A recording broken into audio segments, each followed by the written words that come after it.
Rolling. Whenever you're ready. Okay. I'm here with Andy. Hello. Hello. Welcome to this classroom. This is I'm quite happy to be here. you know?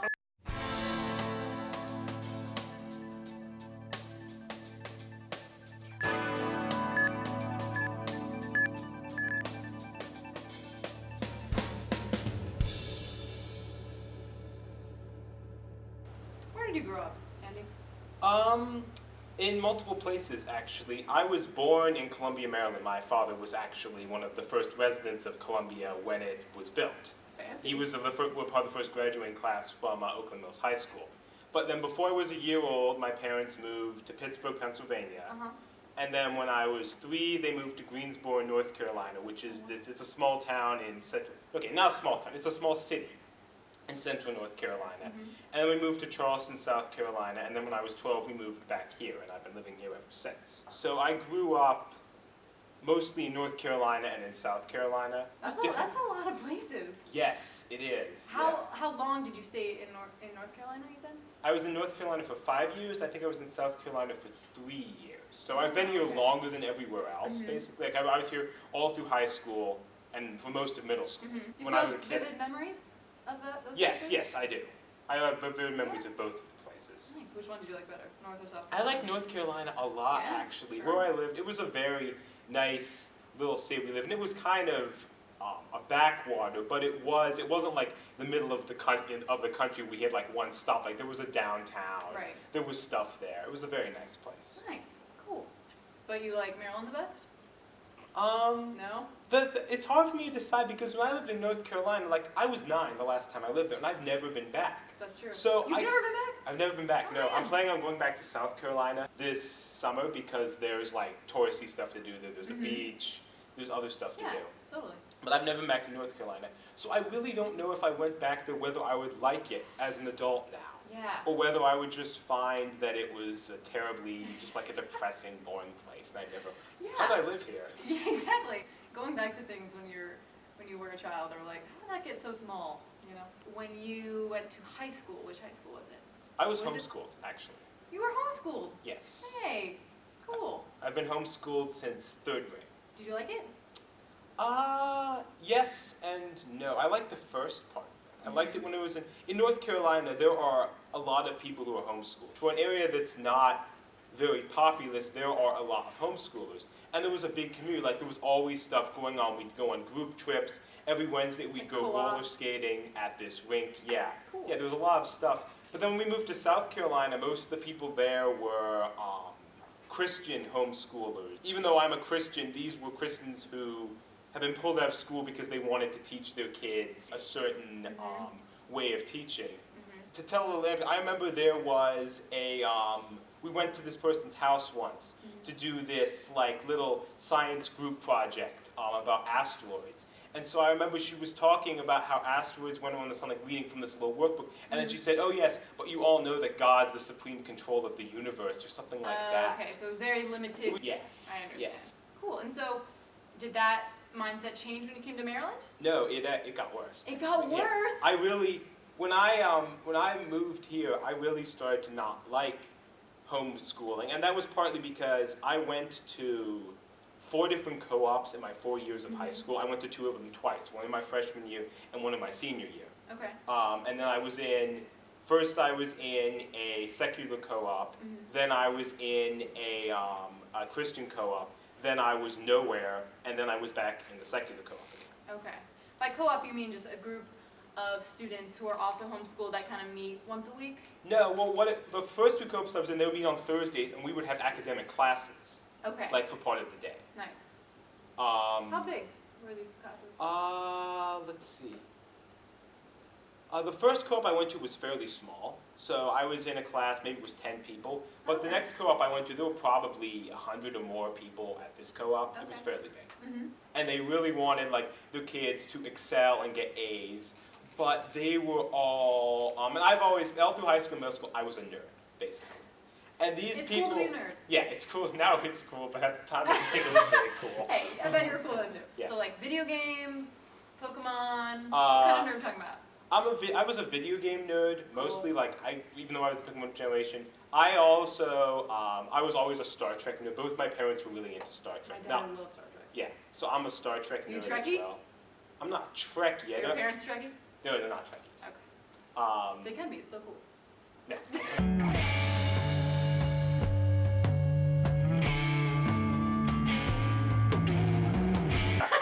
But yeah, we've all, like me, and I have 2 younger sisters. I'm the Oh, okay. oldest. And we've all just like watched Star Trek all the time. So yeah, I was a video games and a Star Trek nerd. Mm-hmm. Though what was very odd was that even though my dad was like, for his time, he didn't play video games, but he was like the biggest nerd possible. He was into Doctor Who, he was into Doctor Who's Star so Trek, good. he went to sci-fi conventions, yeah, I like Oh, Doctor Who nice. as well. Yeah. But when I started playing video games when I was in middle school, Mhm. my parents hated it because they Yeah. thought that video games were like, and I didn't know any better, they thought that video games were like this sort of extremist genre, like equivalent to being a furry, I guess. Oh. They thought it was bad, yeah. Oh, okay. But they're cool with you playing now, or no? They're cool with it. They wish I didn't, but they Yeah. don't bother me about it. Like, Okay. they wish I would do other things, but they don't bother me about it anymore. Nice. Star Trek? Back to that point. Did you like the new one? The the new- new two. The with- new 2 movies, you like I them? was a big fan of the first one. Big fan of the first one. But the Same. second one, I watched Wrath of Khan, and basically, if you've watched that, you realize that the whole second half of that movie is a rip-off of Wrath of Khan. Like, I loved where they were going to the Klingon Yeah. planet, Yeah. until they reveal that Benedict Cumberbatch is Okay. and then it just went And that's downhill. the exact same. See, I didn't know that.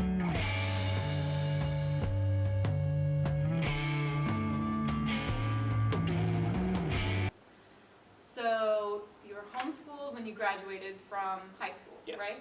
Mhm. So what was that ceremony like? Was it your secular co-op? Funny story, I did not go to my own high school graduation. No. They had one, yeah. The co-op I was in, they had, this is really, I find this quite funny, they had an Abraham Lincoln impersonator What? deliver our Wait, commencement. for real? Did he like say the names? I didn't go.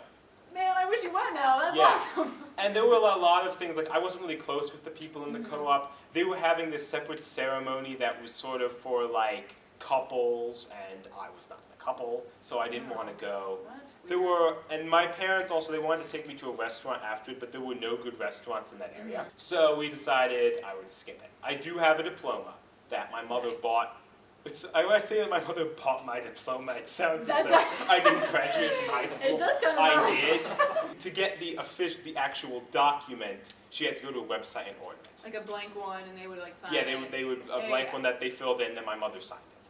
But then your mom signed My it. mom signed it, yeah. Nice. Yeah, I did really graduate from high school. I know, I believe you. So then, how did you hear about Rouse? I had known about it since I was in high school. Both of my parents were graduates of Howard Community College. My Mhm. dad has 2 associate's degrees from Howard Community College. Cool. They didn't go together, but they both Okay. went there. So Still cool. I knew, like, they knew about the Rouse Scouts program since I was in high school, and so they had me apply for it. And once you got in, were you so excited? No, I was not. Why This not? is, so, what happened, this is a funny story. What happened was I came home from school. Mhm. I was going here part-time at the time to complete high school. So I came home from school one day, and my mom came to me at the door, and she was all smiley, and she was like, "Here, look, hey, look, you got something from the Rouse Scholars Program." And so I went and I opened it, and it said, "Oh, you've been accepted to the Rouse Scholars Program. Sign this stuff, send Right. it back to this Greg Fleischer guy." Yeah, who's that? Whoever he Yeah, is. yeah. Hooray. And so my mom was like, "Oh, aren't you happy about it?" And I told my mom, yeah, and I went and sat down at my computer and started playing video games. Mhm. And so then, a few hours later, my dad came home from work, Mhm. and he came in and he saw that I'd been accepted. I've never seen my dad so happy in my entire life, I think. I'm the oldest child in my family, so I was his first child to go to Yeah. college. And so he came over and he was super, I was like, "Hey, you got into the Rouse Scholars Program." And I Mhm. was like, "Yeah." And I went back Like, to yeah. playing video games. Yeah. I was the most unenthusiastic person Right. ever. And I think it was probably, it was only after I graduated from high school that I even think I looked at those papers again and actually Sure. signed them and sent them in. It seems really odd now, but the idea of going to college was to me like being told I was going to go to the moon, basically. Like, I couldn't even imagine what it would be like going to college. Right. But you were already taking classes at HUC, right? Yeah, I was. Okay. I already had been. So that transition to you was just so like, whoa. Yeah, it seemed really. I can't explain it now, but Just at the so time, far-fetched. yeah, it was completely far-fetched. Like I was gonna wake up, and they were like, "College? That's not real." And so when you walked into the doors, when you walked through the doors, to that first I orientation. walked into them first. Yes, you banged your head, yes. No, but that first orientation, we were like all in the circle, and it was like huge.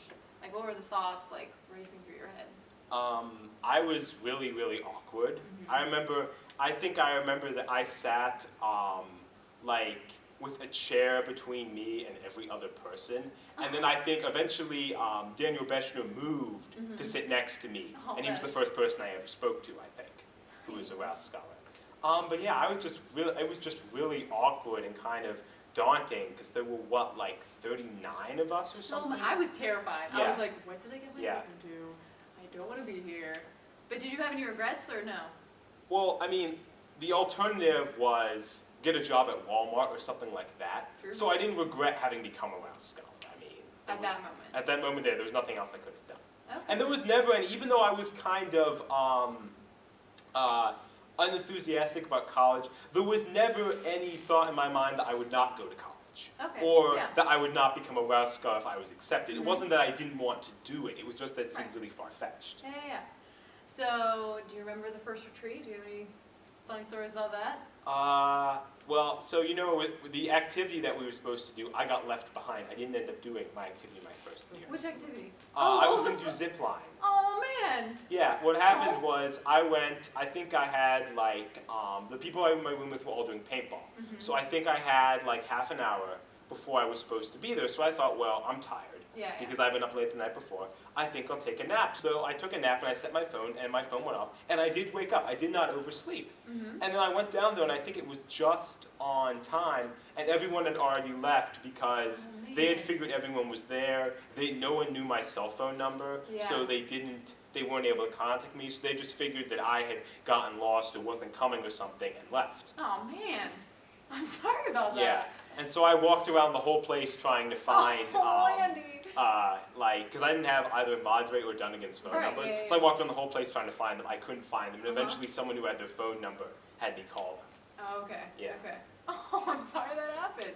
Yeah. But your whole first year in Rouse, did it get better for you? Like, how did it transition? Was that good or? Well, the transition from high school to college wasn't very hard because it was Good. basically the same, like basically what I've been doing before, only I had more college classes. It was more of an academic load. Mm-hmm, mm-hmm. But otherwise, it worked out pretty well, I think. So for the second year, how do you think it's changed from the first? Well, I'm definitely more academically motivated this year. Like, I did well in my first year, but I've been doing much better academically this year than I had the year before because I'm more focused, I think. I'm more used to myself and the way I work with doing academics. Good. Do you know what you're gonna like transfer to or major in? Yes, I'm going to major in Middle Eastern Studies or Arabic, alternately. Cool. Basically the same thing. Yes. Cool. I was just talking to Millie about Arabic and she spelled my name and it was crazy. Can you spell your name in Arabic? Yes, I can. Do you want to do it right now? Sure. Have you always known Arabic? No, I have not. It's only a year now that I've known it. Wow, you would have majored in it? That's really cool. That's my name. Are you pretty fluent in it now? You're just getting there? I'm not fluent in it, Yeah. but there's a big barrier. So what got you interested in this? Well, when I was in my second semester, I took it just kind of, not on a lark, but I wanted to take a language. I didn't want to take French or Spanish because I thought they were too simple for someone of my refined academic tastes. So, yes, too smart for French or yeah, I was Spanish. too smart for those classes. So I took Arabic, and it was really hard, honestly, at the beginning. The first semester was the hardest. And then I decided, I had originally entered college, I wanted to study biology. But the previous semester I had taken genetics, I had not done well, I had not enjoyed the class.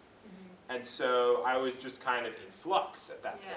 And so I decided that I wanted to study Arabic because I realized that I had always liked languages. My grandfather, on my father's side, was a linguist. He was a translator for the CIA during the Cold War. So cool. Yeah, he knows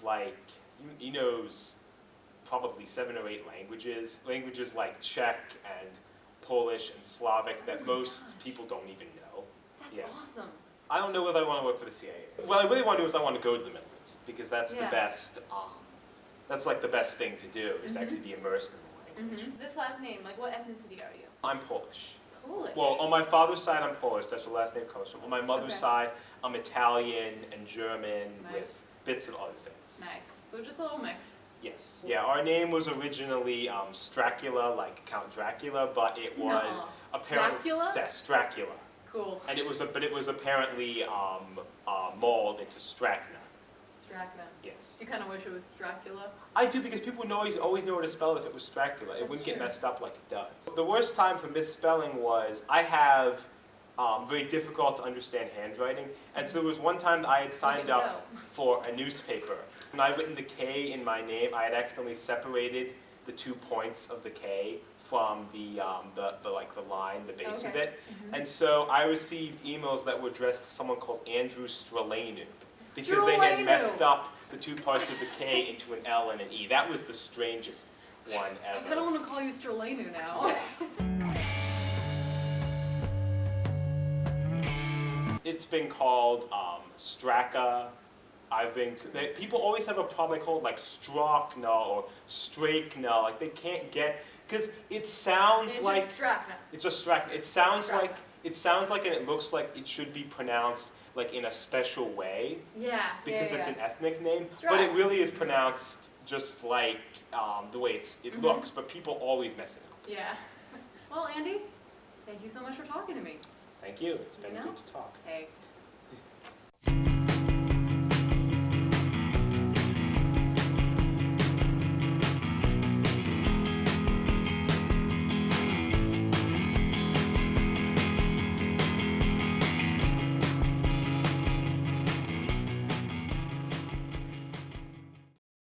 Play us out, Connor. That's a wrap. Thank you, Andy. Forgot my Yeah, you forgot your piano. Way to go, dude.